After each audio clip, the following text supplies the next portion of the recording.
बिस्मिल्लाहिर्रहमानिर्रहीम। मैं वल्दियत ओहदा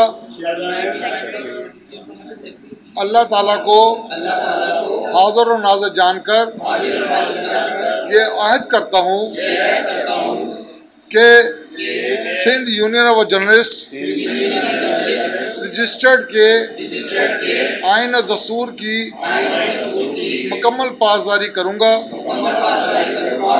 और हर वक्त हर दम सहाफ़ियों की फलाह बहबूद के लिए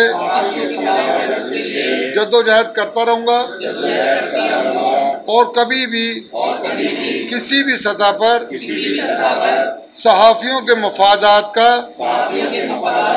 ना सौदा करूँगा ना उन पर आँच आने दूँगा।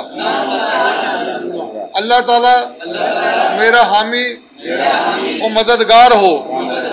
आमीन सुम्मा आमीन।